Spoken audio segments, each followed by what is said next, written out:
All right, we can go ahead and get started on the budget workshop. Let me go ahead and call the roll. Yes, please. Councilwoman Campbell, Present. Councilwoman Gadara, Here. Councilwoman Wilson, Here. Councilwoman Julian, Councilman Stevens, Vice Mayor Leon, Here. Mayor Harris. I'm present. We have a quorum. Need to go through the invocation, pledge of allegiance. It's on the agenda. Yep. Let's do it. Please stand for the invocation and the pledge of allegiance.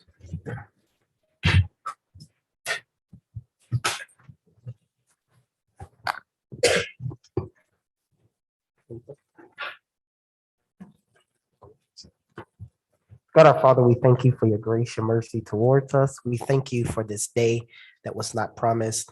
We ask that you continue to bless the city that we call Miami Gardens, the leaders, the residents, and everyone that has a part of this beautiful city.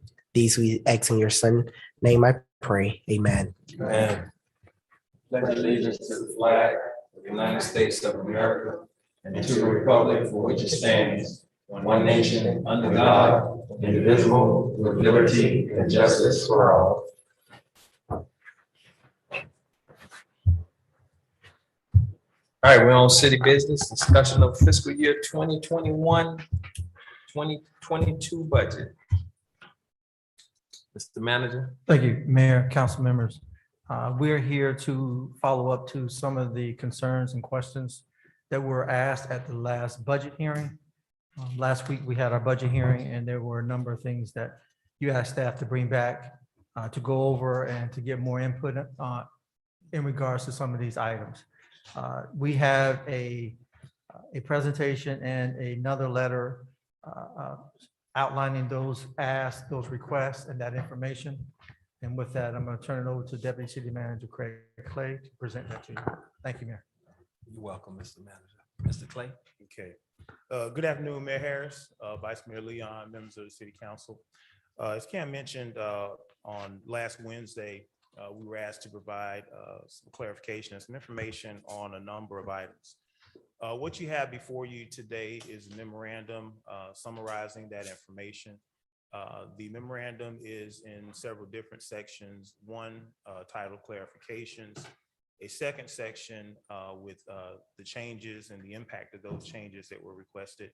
And then finally, a section where we have made a recommendation is what we could do to hopefully get to what it is that you are looking for. There were some questions asked about bus shelters, bus benches, and how we are maintaining those. So in the current budget, there are dollars allocated to bus shelter maintenance and allocated to the replacement of deteriorated bus benches, trash receptacles, and things of that nature. So that allocation, and we've identified in the memorandum for you exactly where it is in the detailed line item budget. In addition to that, we're also reviewing whether or not we will add big belly locations. These are the solar powered trash receptacles that you see in all of our new park projects. We've also added those at several of our busier bus stops to hopefully alleviate a lot of the trash issues that are around our bus stops. So we are also reviewing that. The allocation that is there would cover those things. There was another question asked about traffic calming and traffic calming devices. We do have an allocation in the fiscal 22 budget for traffic calming devices. And again, as we've done throughout in the memo, we've identified exactly where that is in the line item budget. There were questions asked about infrastructure improvements. In fiscal year 2022, we have allocated approximately $9 to $10 million in two different funds, in our transportation fund for various road projects, and in our stormwater fund for projects related to stormwater infrastructure improvements. We have provided in Exhibit A exactly the account numbers that are associated with those, and also some timelines and exactly where we are in the process with many of those projects also. Also in Exhibit A is a map that identifies exactly where those projects are located throughout the city as well. There was some discussion about police positions that were formerly grant funded and now have been moved into the general fund. We've added a little bit of explanation in the document as to how those positions are now captured in the general fund. In addition to that, there was a question about staffing history. What we've done is we've added a chart. It's labeled as chart 1 in the document, where we have outlined the history of the growth of the police department from its inception in 2007 to today.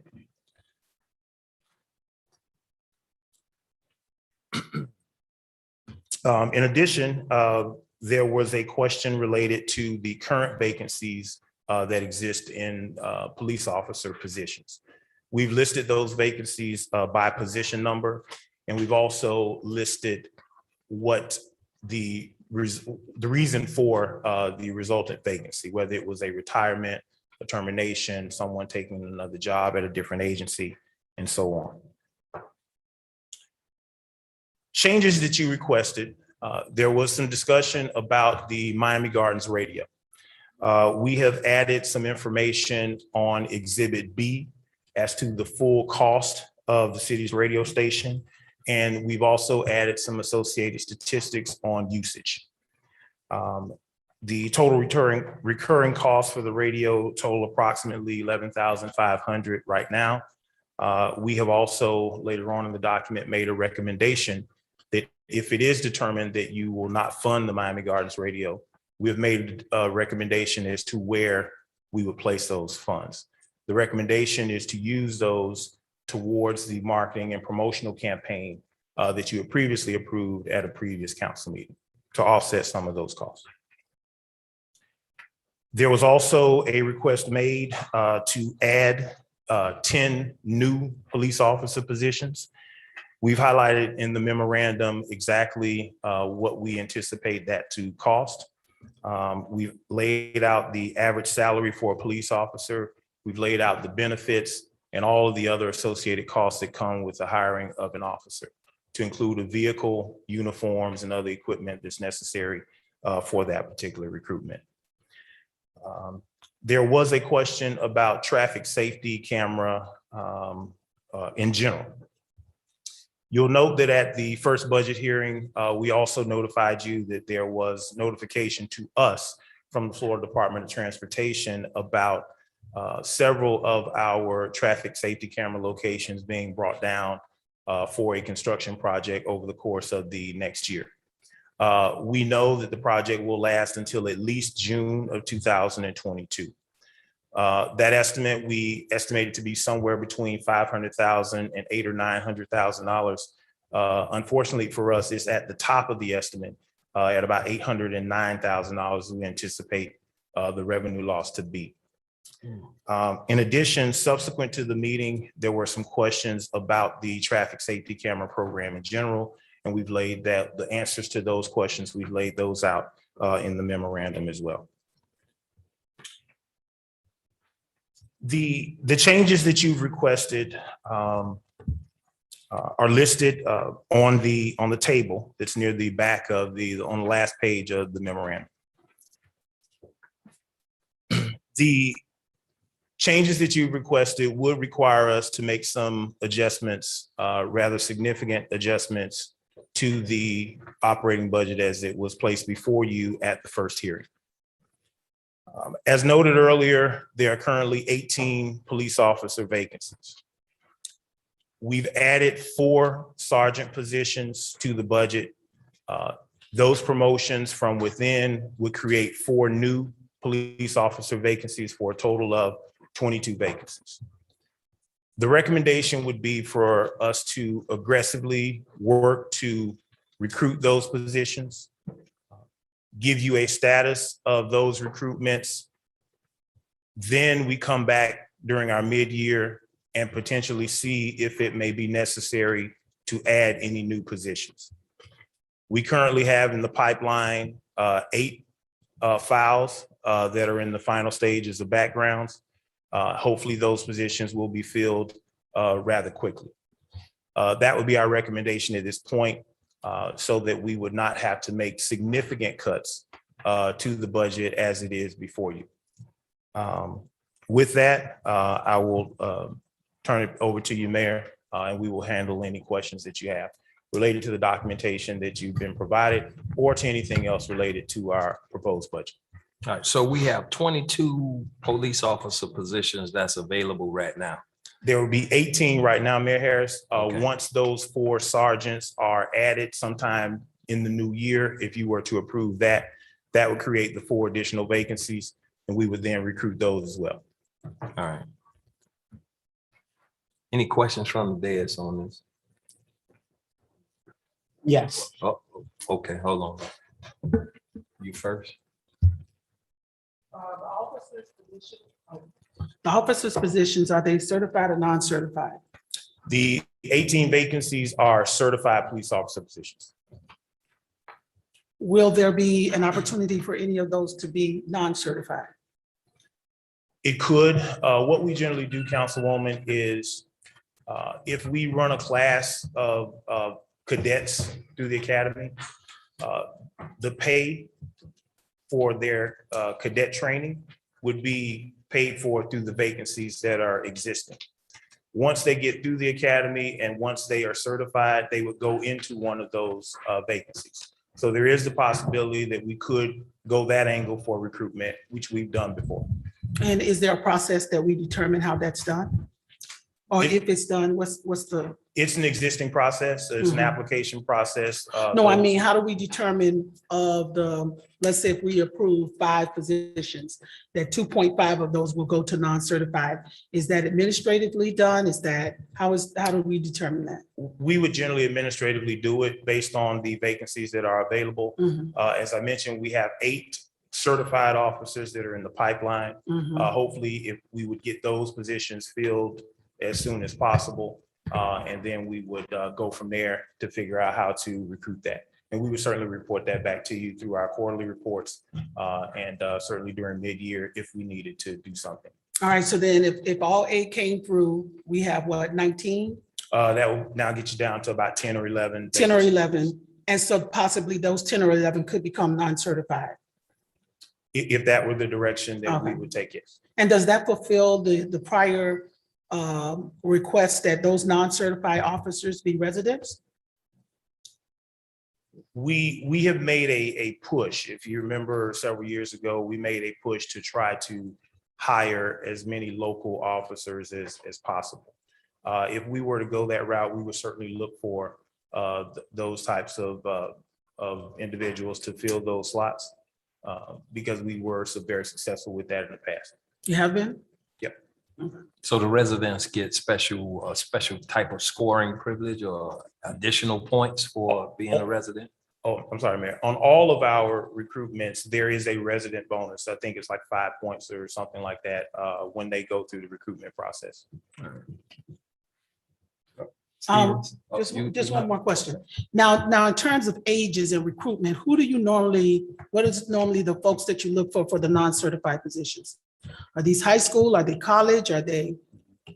It runs the gamut. We have done job fairs at our local universities in the past, both at St. Thomas and both at Florida Memorial and throughout the community. We've done extensive recruitment to try to get individuals that may be early on in their career, try to get them through the process.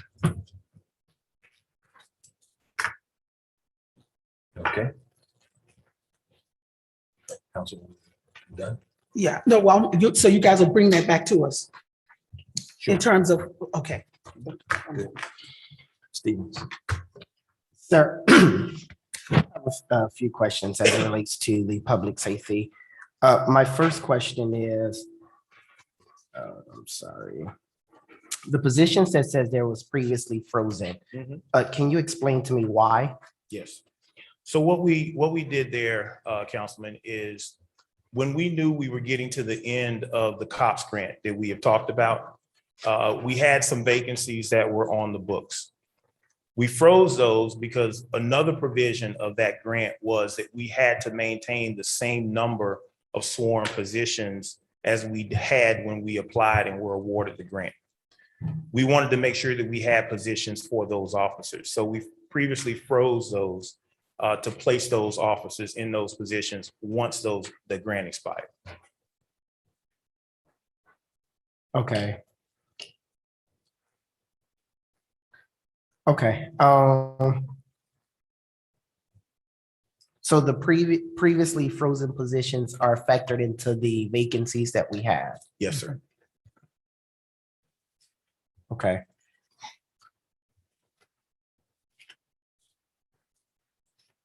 I see here the chart that's before us, and thank you for putting this together. It outlines the number of positions that we've had from from when the city police department started until now. Yes, sir. And I saw an increase in sergeants and a decrease in police officers. Now, I don't do the day-to-day operations of law enforcement and know what's the reason behind that, but I would like to know, Chief is not here. I'd like to hear from the chief why an increase in supervision and a decrease in patrol, our law enforcement is necessary. I believe in opportunity and providing one with the opportunity, but I don't know if at this time doing an increase in supervision and a decrease in patrol is necessary for the climax of what our city is currently experiencing. Okay. From in fiscal, you're talking about from fiscal 20 to fiscal 21, Councilman. I see exactly what you're talking about. We went from 189 to 185. Correct. So here we went from 30 sergeants and now we're going up to 34 sergeants. And then at one point in time, the city once had 119 police officers, and now we have 185. 192. I'm sorry? 192. I mean, 192 at one point, and now we're going down to 185. That's a concern for me, especially with the city growing. And we're welcoming a lot of world-class events and just the basic needs of a resident from a 911 call. And if we decrease the amount of patrol officers and increase supervision, I don't know how much sense does that make? So that's why I would like to maybe hear Mr. Manager from our chief to see what are they looking at to determine those numbers? Because I believe that's very necessary as we look at this budget. Okay. We will get you that information, Councilman. Thank you. Any other questions? Yeah. Fine with, public safety. Thank you. Vice Mayor. Okay, so I'm looking at it here. So if there's the 20 officers that we have holding, so we get the 4 sergeants plus the 18 that's out there. What is the time frame and how would the dollars be allocated? So say we set aside, we don't need 10 officers right now, but we came back in 6 months. Where would that money, how would we allocate that money to know how many officers we're going to use? If it's 10, if it's 5 officers, where would that money be? What we generally do, Vice Mayor, is at mid-year, we have a much better projection of what our year-end revenue projection will be. When we come back at mid-year, there will be some places where we haven't spent as much as we had anticipated. There may be cases where we have generated additional revenue in places that weren't expected. At that particular time, we would come back and we would say, you know what, it may make sense now for us to add 3 or 4 positions because we have a revenue surplus. We anticipate to continue to be able to have that. And then we would add those positions accordingly. So it would come from any additional revenue that we would get on the unanticipated revenue and through any reduction of expenses in other places. We're constantly looking at, how are we spending? How are we generating additional revenue? We're constantly looking at that and making changes. And if this is a priority for us to add those additional positions, we would certainly make that a priority to review that and come back at mid-year and make a recommendation to you. Okay, so March would be our 6 month. Yes. And Yes, we generally bring a mid-year budget adjustment around the April timeframe, March, April timeframe. And I know you're not the chief, so you can't answer based on the recruitment, how, you said you mentioned aggressive. What does that time frame look like? Well, we are going to focus on the 8 files that we have. We know that we have 8 that are in the final stages of their background. Hopefully we are successful with those. From there, if there are others that are in process, we would move those along as quickly as we possibly could. The goal would be by the time that we come back to you at mid-year, we would have a minimal number of vacancies remaining. And what's the turnaround time on a certified officer? What's the turnaround time before we can get them answering calls? I'd have to get the statistics from our HR to see how long it is taking in the recruitment process for an average for one of those positions. That's all I got, Mr. Mayor. Mr. Mayor, Go ahead, Steve. I'm sorry, very quickly. And then I see here, as while we're still talking about the police department, I see here the positions as far as leadership and then down to our patrol officers. But I'm also curious to know, do we have adequate amount of staff in our telecommunications area to answer the calls? Because we do know that call time is a problem. So I'm curious to know how many staff that we have on full-time in our telecommunications area. Okay. I'm gonna flip through Councilman and see exactly how many we have. But while I'm doing that, I'll give you a general of what we've done in that area. That is a very tough area to recruit. That's a very tough area to recruit. But what we've done there is something similar that we did in code enforcement a few years back. Those positions also have to be certified to be a telecommunicator. So what we've done is we've added a telecommunicator trainee position where we can bring people in who have the capacity to become certified to get them to a telecommunicator. So currently there are 16 telecommunicator positions and 4 trainee positions. Out of the 16, how many are full-time, you know? All of them. All of them are full-time? Yes, sir. And all the trainee positions are also full-time. And how many training positions? 4. 4. Would you happen to know why is it hard to recruit in that area? We've done a little research on that with our HR director and with Deputy Police Chief Brown. And we found that it seems to be very difficult throughout the Miami-Dade County, throughout the state, and throughout the country. What we've heard is that the position is a fairly stressful position. And individuals choose to maybe take a different route. We've also had some situations where we've had telecommunicators who have actually been interested in becoming officers. So we've noticed that there is some growth potential also. But that is what we found through the research. Is the telecommunication officers, do we have any vacancies in that area? Yes, we do. How many vacancies do we have? I will tell you right now.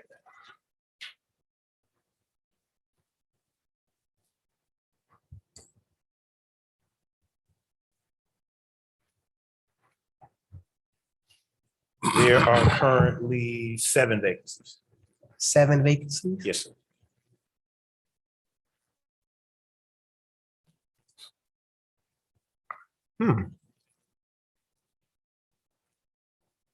So they're operating with the skeleton crew over there. Yes, we are paying a significant amount of overtime in the telecommunications area.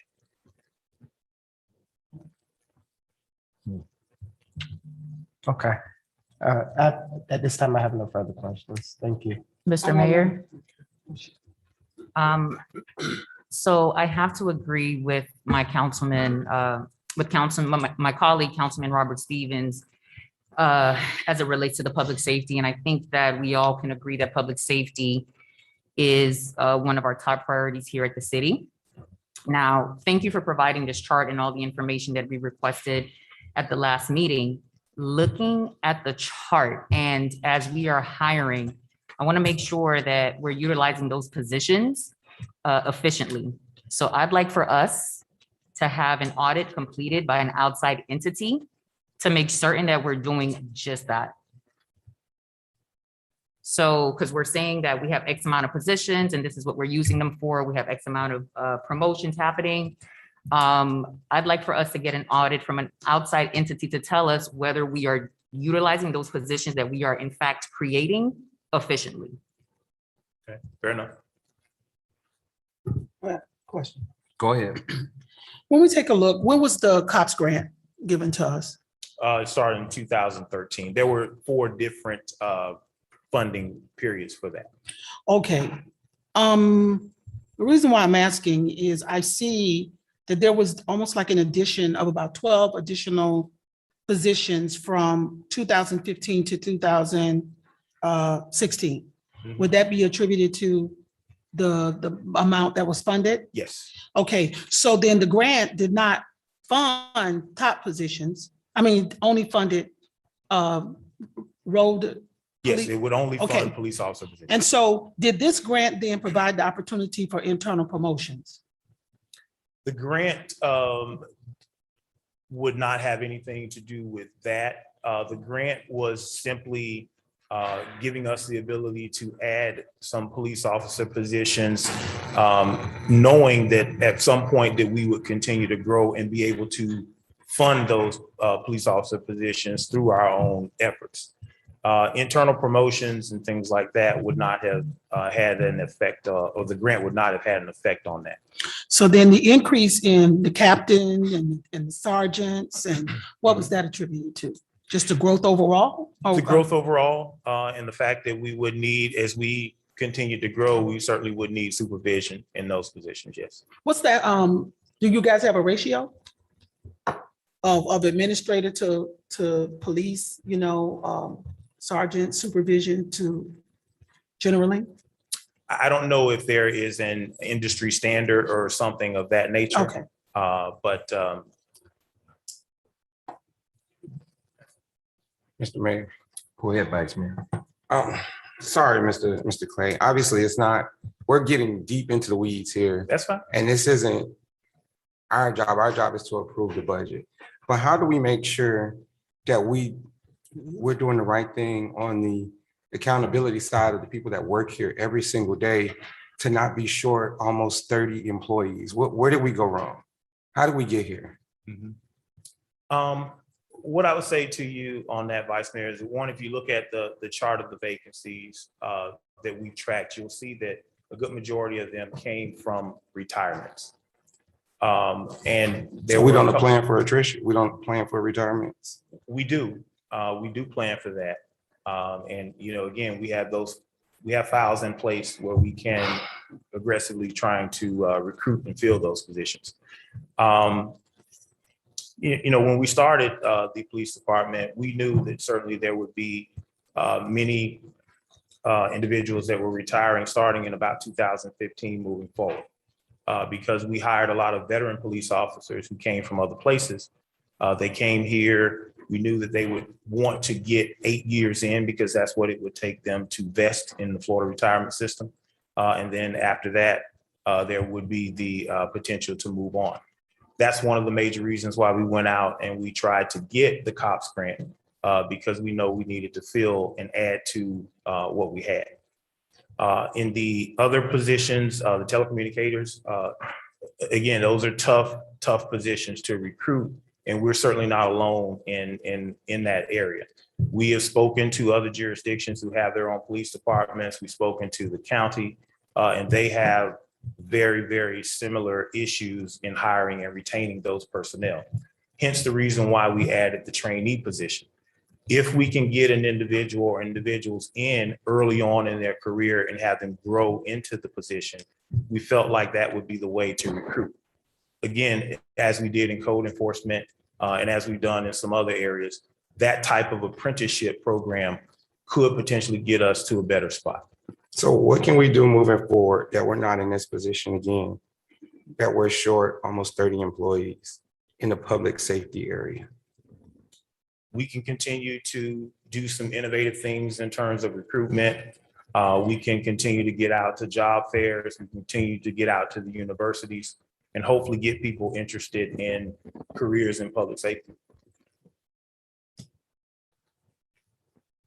Mr. Mayor, I have a question. You're done? Go ahead, Councilwoman Campbell. My question is, as it relates to the police department, what is an accurate number of officers needed to patrol 114,000 residents in Miami Gardens? We would, we have done some studies on that. We will include that. There's some information I need to get back to Councilman Stevens. We will put some information in on that, Councilwoman Campbell. Thank you. So, Mr. Mayor, if I may, excuse me. Yes. Councilwoman Campbell, to answer your question, just from some research that I've done in the past, according to the ICMA, the City County Management Association, and just looking at their recommendation and looking at the size of our city, we would require 1.8 police officers for every 1,000 residents. So just to answer your question. So how many is that?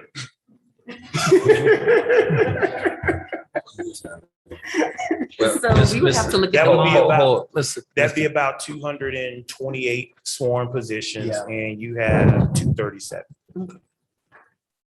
So with the addition of those 22 positions that we have that's vacant, that'll increase our number significantly.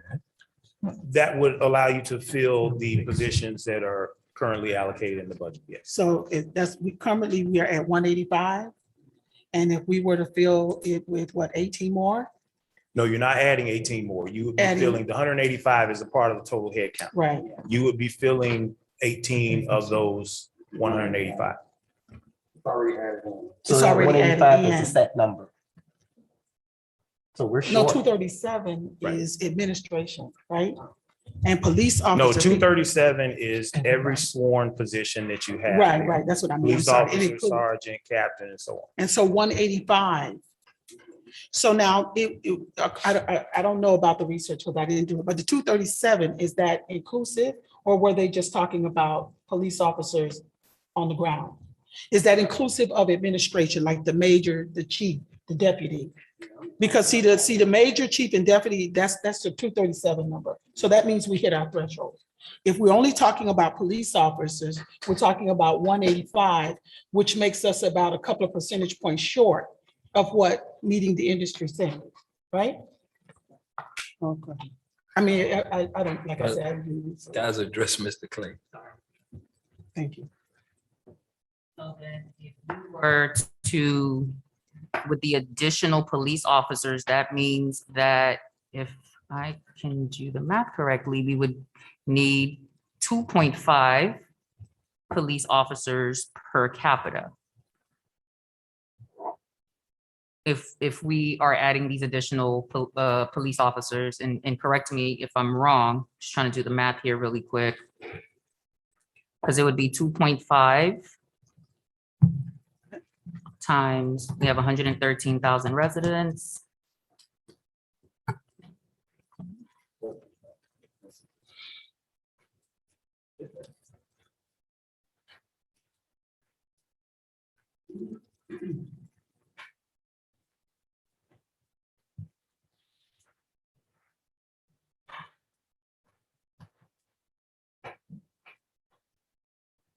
So we would need 2.5 residents, give or take, per every 100,000.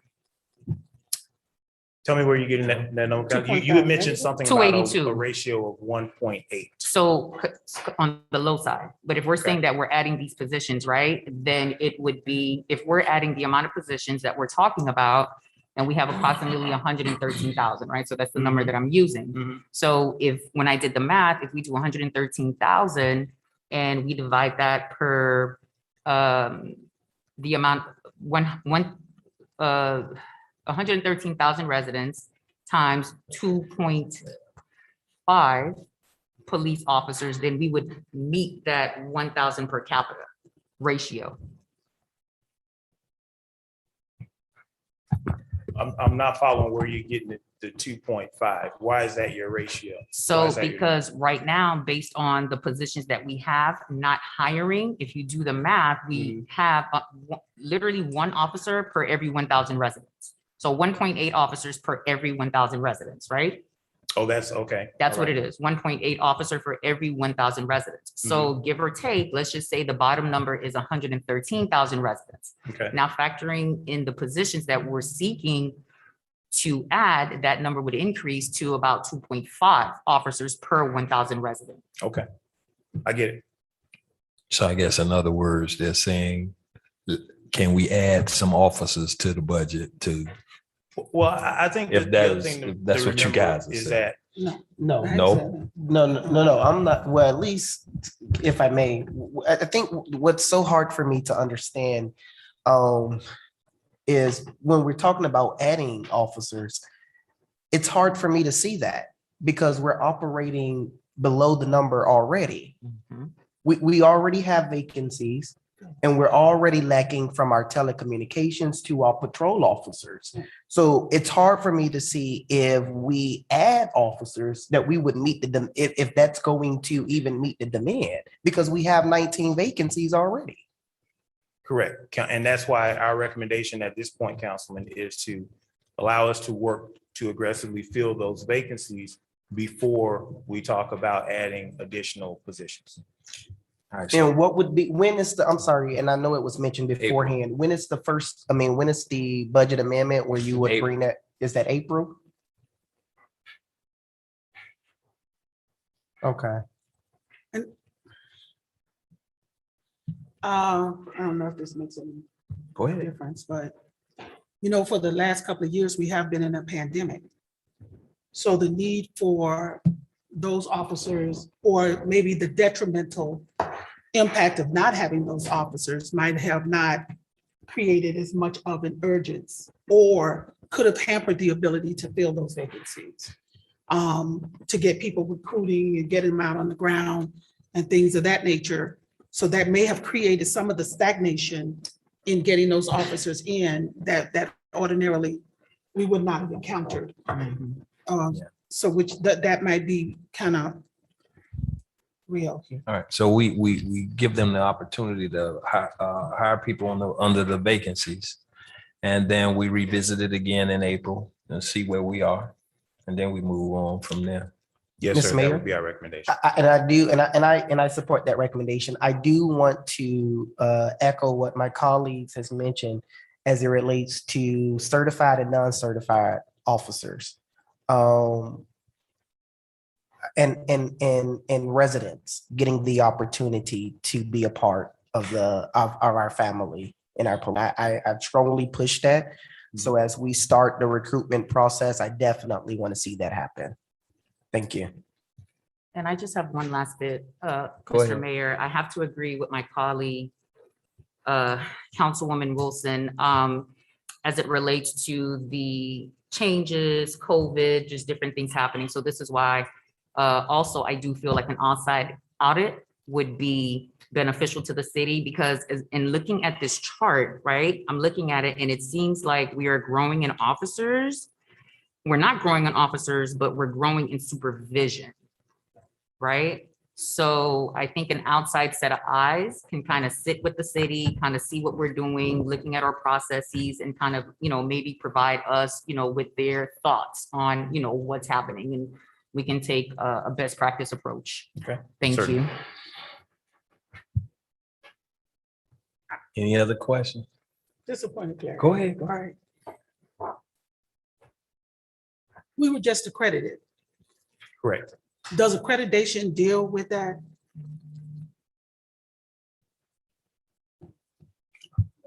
Excuse me, Mayor. Go ahead, Mr. Councilwoman, does accreditation deal with? Does accreditation deal with whether or not you meet the industry standards for police officer ratios to residents? Because I know when I've dealt with accreditation, we look at positions to the industry. You understand what I'm saying? And I'm saying, would our accreditation process have included something similar to that? Mayor, I would think it would. I'll double check that, Councilwoman, but I believe that all of those things that you guys have raised, I think that would be part of that process. Mayor, Go ahead, Mr. Manager. I just want to bring, first of all, good discussion, good questions. I appreciate all that. But there are a couple of things that we need to keep in mind in the police department. One, the police department is always in a state of growth, state of flux. People retire, people leave, promotions happen. Those types of things create opportunities for positions. So those positions, when if someone is promoted to a captain, those positions below that person become vacant because you pretty much are you're inviting folks to promote them within and upward in the organization. If there is a concern, and one of the things I wanted to bring out regarding the sergeant's positions that we have in the budget going forward, one of the main reasons why we recommended additional sergeant's positions was the fact that we have 41 police officers take the sergeant's exam. So that's 41 folks that have said, I want to move up in this organization. And so we wanted to create an opportunity for some of them to be able to move up. If they move up, then other police officers' positions are created. So if council is concerned with the number of supervisors, if you will, in the budget or in the police department, we certainly could take those 4 recommended sergeant's positions and not promote and hire additional officers. But then you're going to run into situations where if I come on as an officer, am I going to be able to grow within my career? And so what I don't want is to have a situation where you have a lot of officers, which is a good thing, but some of those officers want to strive to be more than just an officer. They want to be a sergeant, they want to be a captain, they want to be a commander, and so on. And so we created those positions knowing that with 41, obviously we can't hire 41 sergeants, but we have to create an opportunity for advancement within the organization. So as we look back and we continue to look at these things, I want everyone to sort of keep that in mind so that we are, in some sort of balance for an opportunity for a career versus someone coming in and leaving after 5 years and going somewhere else. The market is very competitive. I believe we're competitive. We will be bringing forward to you a PBA tentative agreement to talk to you through those things. So I think some of that will help in the future as far as the growth in the department. And I think it also helped with some of the things that you hear as far as if we're competitive with other cities, and I believe we are, but some of these changes we're making will make us more competitive as well. Mr. Mayor, one final comment by me. Mr. Manager, I hear what you're saying. I have a concern. It's just my concern, and I don't know if my colleagues share in this. When you have the high turnover rate, that is a serious concern. And I'm all for promotion and moving up and promoting from within. That's all a great thing. But we need to have a plan of action. There is a need for that. So we won't have these laps. And we should not have 18 to 20, all these openings and vacancies. And there should be a plan in place for the 8-year, if they're going to retire in 8 years. Let's have a plan in place. Let us see that. That's my only concern because, we keep having this high turnover rate and we shouldn't have that at this point in the game with an accredited police department. Any other questions? So are there any other questions pertaining to this memo or the budget? Yes, so that we're moving from public safety. Well, I kind of summarized everything that was in the memo. Okay, so then Councilman, I'd and like I think to that's talk- where we started. That's Yeah, where we we started at. at. Okay. So that's what I'm asking. Are there any other questions pertaining Yes. to this I memorandum? would like to go to infrastructure. Go ahead. Thank you. And I'd like to comment on the radio.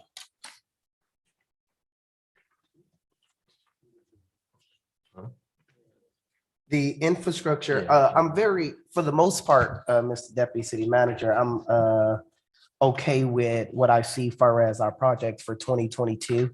I just want a point of clarity for a few of them. Vista Verde, not Vista Verde. I'm happy to see that as a project, by the way. That made my heart smile. Lastly, Estate Roads. Can you tell me what's happening there? For some reason, I thought that we didn't have the authority to do work there. So what's happening there? We have put that in, Councilman, contingent upon Leslie Estates doing what they need to do to either form a homeowners association and allow us the ability to take those roads. And I'm happy that we have, that's on the project as well.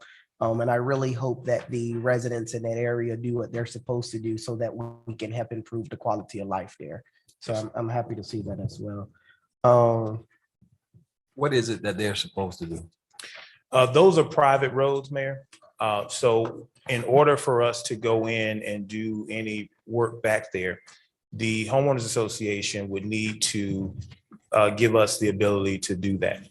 They don't currently have an active homeowners association, and we have done what we can to assist Councilwoman Wilson in helping them to get to that point. They are not there yet. We are hoping that at some point during the fiscal year or sometime very soon that they will be able to get there so that we can take care of that. All right, can we make sure that we follow up with that? We will. All right. Mr. Mayor? But I'm sorry. Okay. The project where it says Northwest 183rd to 191st Street in Northwest 27th Avenue, 42nd Avenue. That's on to be approved in September 2021. That's page 3. It's in the memo towards the back where it says. Yeah, I know, but it says Stormwater Vista Verde. It's CIP. project number 14. Councilman. There we go, project number 14. Okay. all right. Can you go into detail of what's the plans for that, please? That one, Councilman, is just road and sidewalk improvements throughout that stretch. Many of you noticed recently, we've done a lot of sidewalk projects where we have made them ADA compliant or more ADA accessible. This project will take care of a lot of that along that east-west stretch and the north-south stretch. Okay. And the parks, the sidewalks around the parks, is that considered in our bonds? Is that won't be in these funds here, is It it? will not be in here, but what we've done, I'll use Bunch Park as an example. Sure. When we did the project, we also had a road project that was scheduled. And what we've done is we've worked together with our capital improvements department and with our public works department to make sure the timing works. So when we got to the end of the Bunch Park project, the park project, we made sure that we then went out and milled and resurfaced the road that was right there on Bunch Park Drive, Okay. which was a scheduled project from a couple of years ago. The reason why I asked about the parks, because I have noticed that there are certain parks that are missing sidewalks. So on the 32nd corridor and 199th at Betty T. Ferguson on the west side of the park, there's no sidewalks there. I'd like to see that we work to get sidewalks installed so that one can be able to circle the entire park for recreation. Okay, so noted. Thank you. And it's a pedestrian, I'm sorry. it's a pedestrian liability. Yes, People run out of sidewalk because I saw people almost get hit a yeah. couple of times. And the only other area, 2 more questions about the plan that's here, and then I'll be done. Do we have any plans for the Lake Lucerne area? We actually just completed a project, a pretty extensive project in the Lake Lucerne area. Councilman, a drainage project to address some of the drainage issues that they had brought up. Sidewalk project similar to the ones that I just described along 183rd and 191st. And prior to that, we had also extended the left-hand turn lane coming west out of the Lake Lucerne neighborhood because of the traffic flow. That So you project- said 183rd and 191st? No. The project that we did. Oh, completed in Lake similar Lucerne was to. very similar to Got you. what we have proposed here. I was about to say, that's not Lake Lucerne. Okay. And my last question, the Florida Memorial area, which is in residential seat 4. Yes, sir. Do we have plans to improve the lighting and sidewalks in that area as well? We just completed a street lighting study. We had phase 1 and phase 2 of the study. The Venetian Gardens neighborhood, which you're referring to, was one of those where we certainly identified that there was poor lighting there. In the phase 2 of the study, there were recommendations made as to whether we change fixtures, whether we add poles, or do a combination of both. I don't remember right offhand exactly what the plan said for that area, but one of those two things will happen back there as we move forward through that. And in terms of sidewalks, if they are not in this plan, it certainly is more than likely in our 5-year plan. Perfect. I appreciate that. When we get a chance, can you share the 5-year plan with me? Yes, we will. Thank you. Councilwoman Nigadara. Mr. Mayor, I have a few questions. To the city manager, did the previous council ask to explore a feasibility of establishing a Miami Gardens TV?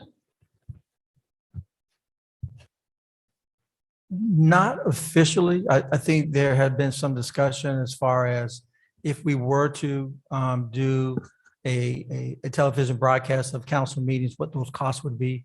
We've done that background. We've done some work on that, and we have some numbers.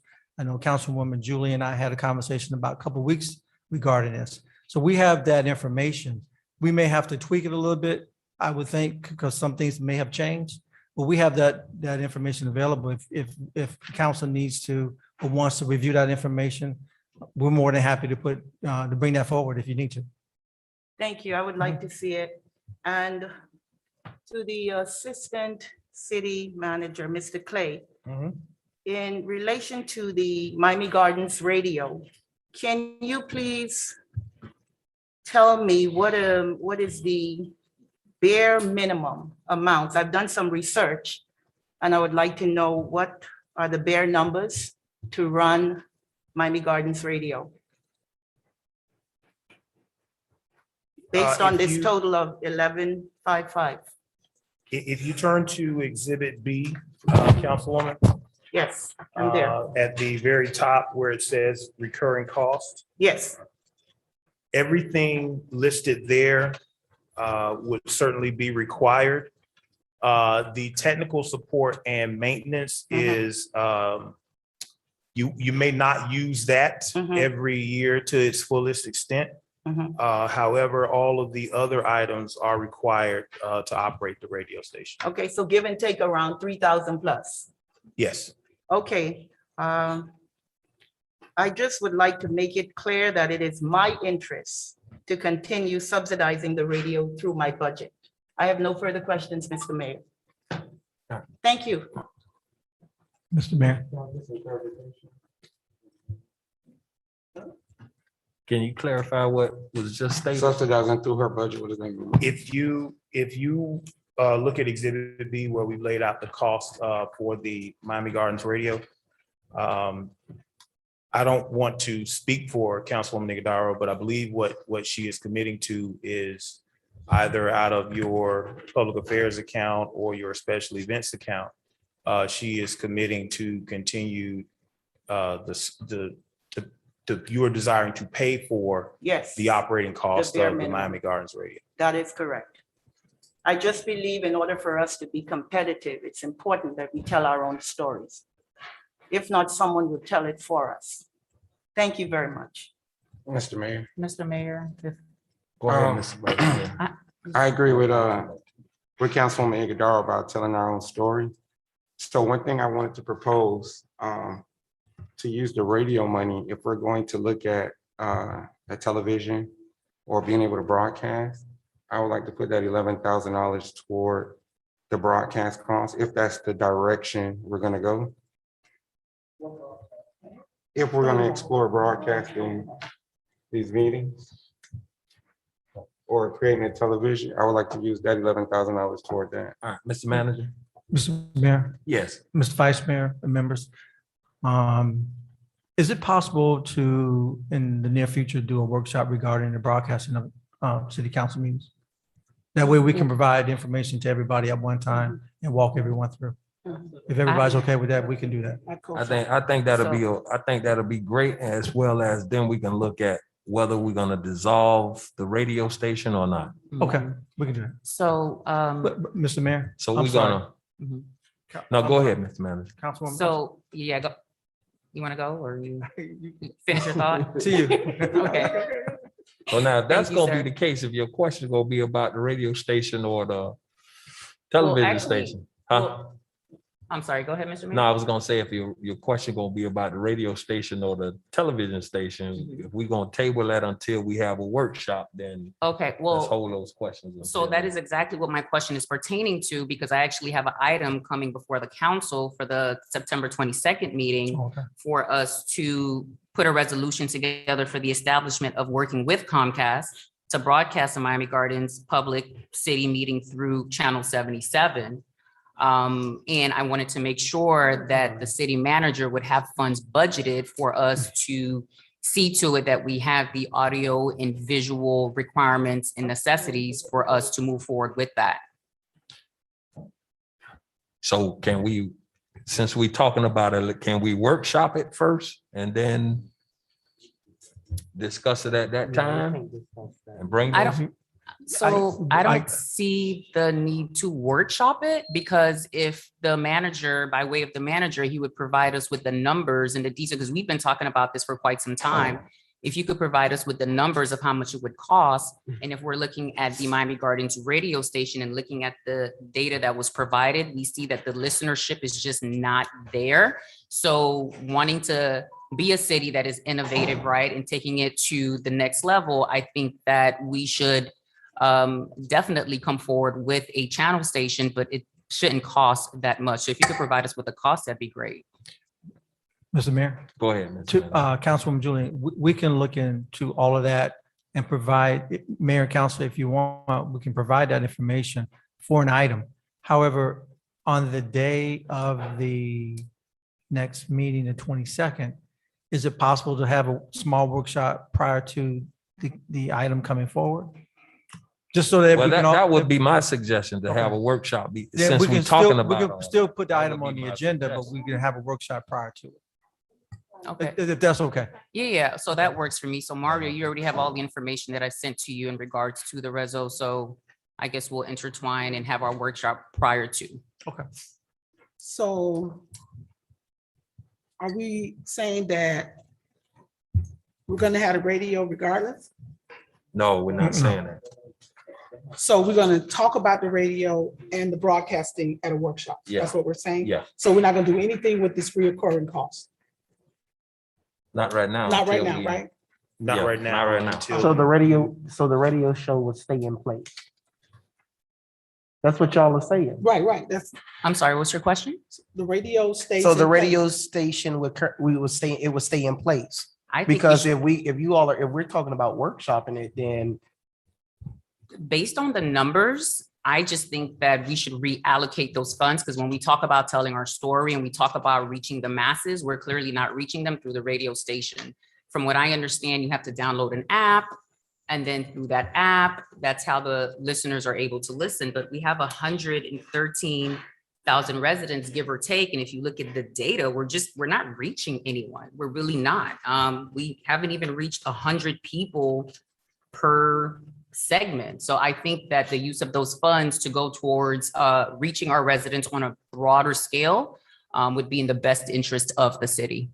So I think we should do away with the radio, should this council agree to that. Mr. Mayor, Go if I may, I'm saying whether or not the council keep Miami Gardens Radio or do away with it, that it is my intention, based on what would be the bare minimum to continue the radio station, that I am willing to subsidize it.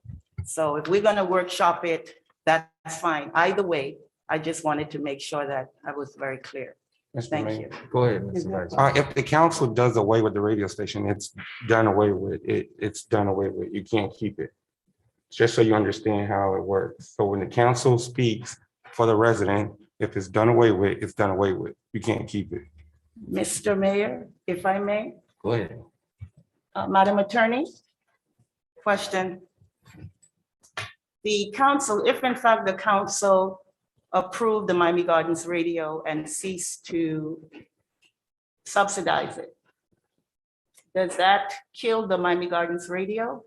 Yes, Because I ma'am. believe it's important that we look as a competitive and a growing city, we look at whatever ways we can to make sure that we are reaching our residents.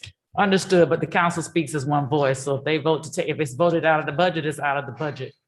And Yes. so that would Okay. be, So my question is, if it is in fact voted out of the budget, specifically, are you saying that if it is voted out and if it is subsidized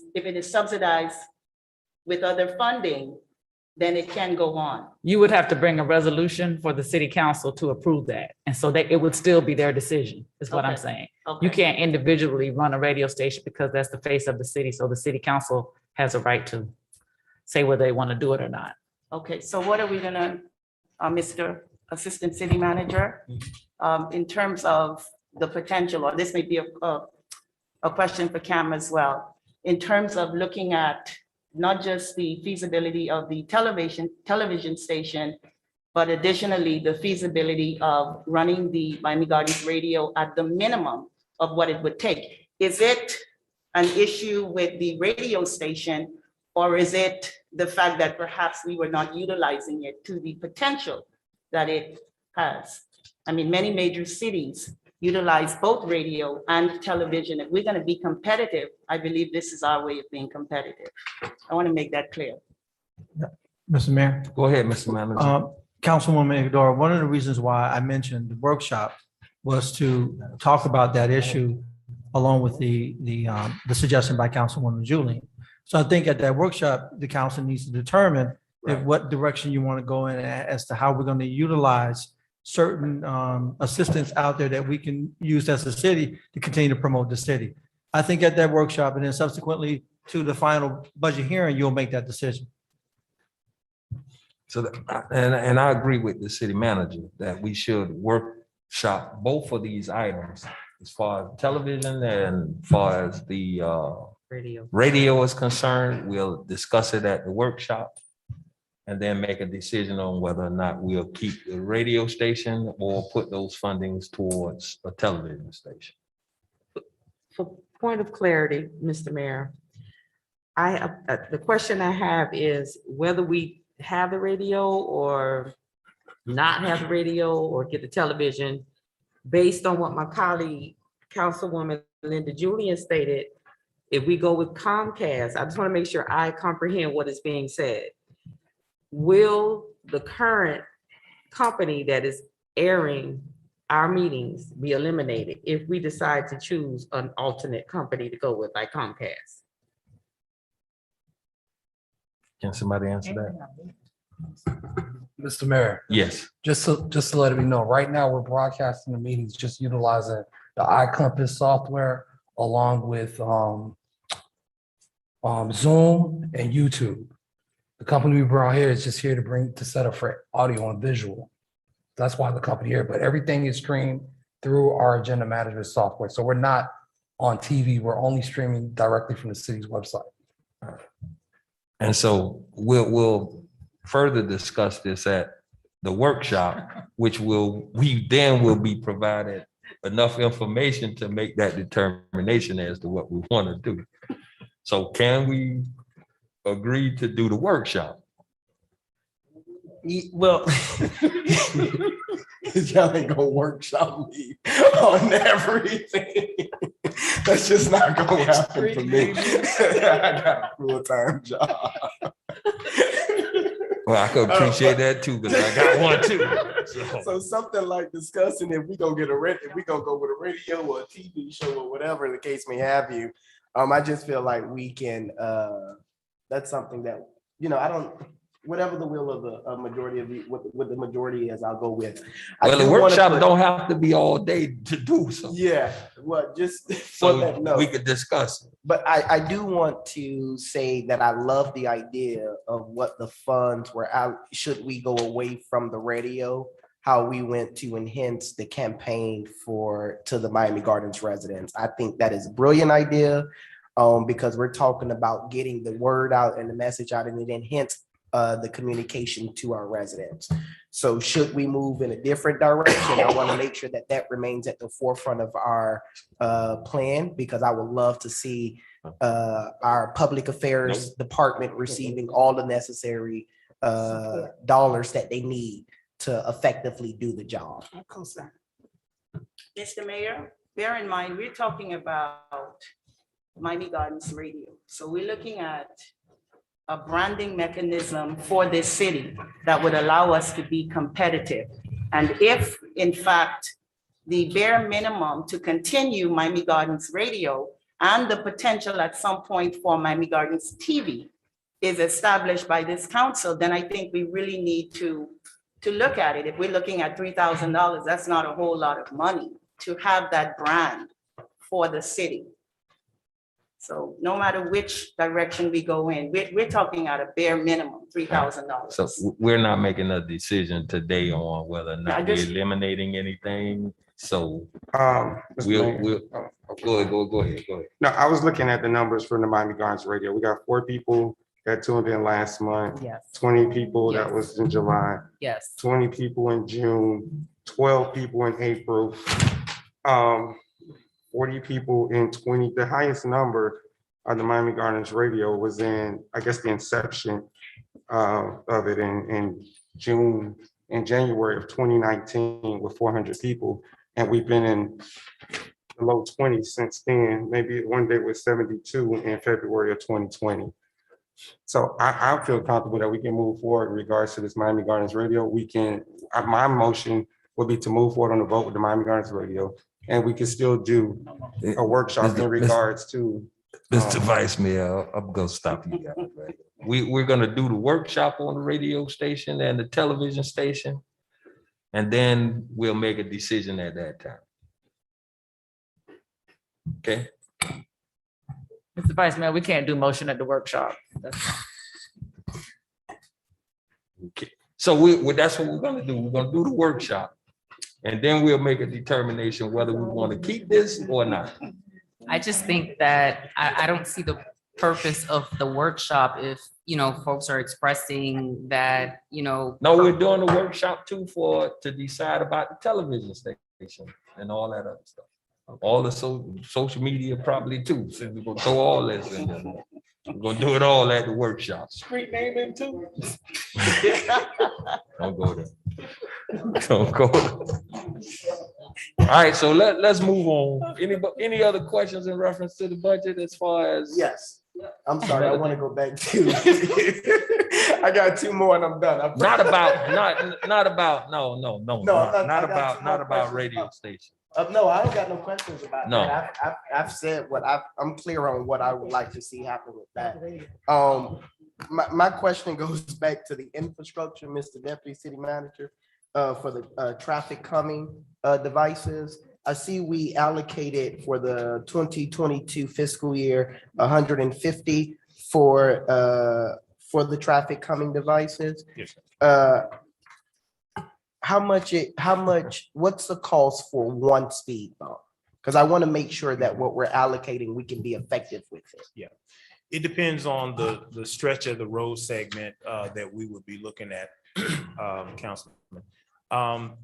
About $4,000 if we were, once we go through and do the things that we need to do. The rubber goes down first so that we could then get statistics from that. And then once the statistics pan out, if they pan out, then you come and then you lay the asphalt. And that's just the installation. That's not maintenance. That is not maintenance. Okay. Do we have an amount allocated for maintenance as well? We maintain them as a regular part of when we Through build with and public resurface. works? Right, and when we rejuvenate the road, we take that into consideration as well. Okay. We have been using these funds previously for the flashing lights that you have seen on different places along 17th Avenue and things of that nature. They are more expensive than the speed bumps, so we've been able to handle it with the allocation that we have in it. Okay. I mean, it's about this. Oh, but for you speed can bump. chime in, but I'm Yeah. not finished. Now, we did say that a plan for when and where these speed bumps would be installed would be forthcoming. So we would know the order of which But which area, which would be first, second, third, what would be year one, year two, year three, et cetera, right? Yes, we have crafted procedures as to the requirements to lay the speed bumps. Those procedures are near identical to what the county's procedures were. Remember, with the interlocal agreement, all that we have taken over is we have taken over the study portion of the traffic calming process. The county still does have some jurisdiction over it as to the type that we're laying down and things of that nature. It has to be in accordance with their road requirements. So we have adopted very similar procedures. Those requests that we get in from various places, hey, we want speed bumps on X road. We study those. We have a log of those, of all the studies that we have sent to the county. We still have those, and we will review them in accordance with our new procedures. The advantage is that if they don't meet those procedures, then we do have a mechanism to potentially place them if it is the desire and will of the council. Now, Mr. Mayor, I'm just Yes. going to chime in really quick. And, I have to agree with my colleague, Councilman Stevens and Councilwoman Wilson, excuse me, as we I talk got you. about the traffic calming devices. Now, this conversation, as it relates to the speed bumps and the traffic calming, we should be workshopping this. Like, this is a conversation that we should be having in a workshop where we talk about, we're looking at the different problem areas within the city. We're looking at past statistics. We're looking at data. This should be workshopped. That's all I have to say. And I agree. And the reason why I agree is because we have a problem with these people dope with the donuts. We have the problem with people doing illegal passing. And now the 27th Avenue, 37th Avenue, and 32nd Avenues are not as well, they're well-traveled. People are now coming on the inner core of our roads. And in some instances where children were out before playing basketball and hopscotch in their streets, we have people that have taken those and made them speedways. And so somehow or another, we've got to begin to have some process in place that can relatively assure our residents that, look, we know you've requested this, you're third on the list, and that's a year and a half, whatever the study may be.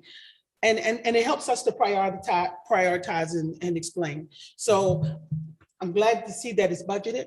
Thank you. And I'm glad to know that you guys have a process, but I agree. We really got to take a look, see it. Yeah, and that process that's being created or that you all currently have, that will come back to us, correct?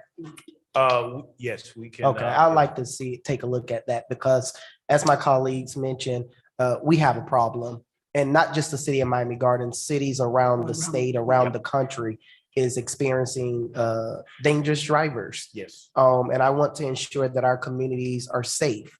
And whatever it is that we can do to cut down the speeding on cut-through roads in our residential neighborhoods, I think it is our obligation to make sure that happens. So I'd love to take a look at that process and chime in if need be as it relates to how we can enhance it or create an effective plan. Absolutely. Thank you. Thank you. The other question that I have is I have two more. I'm sorry, one more and then one after. I see here where we talk about the maintenance for the bus shelters. Yes, sir. And it's the glass, and I know residents, or not just won't call them residents, but I know individuals go and they break the glass. Yes. For whatever reason, don't know.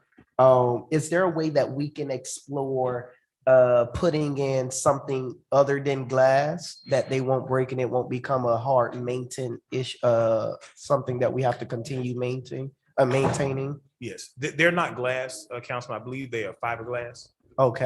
But folks still manage to find a way to vandalize them and use them as places for graffiti. We've tried to manage it. We manage it through this process, but we certainly will look at whatever cutting edge technology is out there that may help against those types of things. We've looked at it. We'll continue to do that research. I like that cutting edge technology. If we can look at that, that would be sweet. Thank you. My last question. No, I thought that was your. No, last I said I question. had one more. And then I'm done. Go ahead. And then I'm done. I see here where it talks about, this is the, I believe this is the traffic safety, camera revenue. Yes, sir. We talk approximately 1.43 million is allocated to maintain the cameras and handle the administrative tasks required, of the program. Yes, But some of those cameras are going offline. correct. Is that number still remaining the same that we're allocating, or would we save in that area? We would save in that area. The revenue would go down, but the expenses would also go down, commensurate with that. Because until those cameras come back online, we would not be administering them. Okay, thank you. I'll say this, you all have done a great job, and I appreciate you getting this information to myself and my colleagues. Thank you all. Thank you. All right. Any other questions? No question on my part. I just want to say thank you to the administration. You guys have been really thorough with our request, and I want to say thank you for providing all the information that we've asked.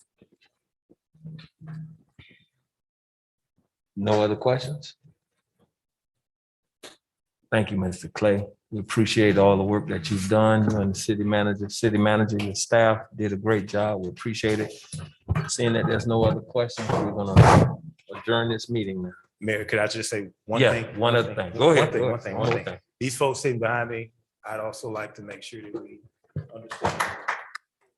But go ahead, Mr. Clay, introduce all of them, please. Huh? Introduce all of those people.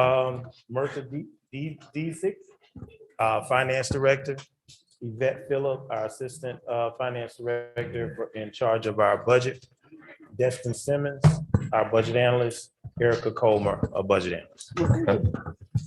Thank you, guys. We appreciate all the work that you've done. All right, there's no more questions. This meeting is adjourned.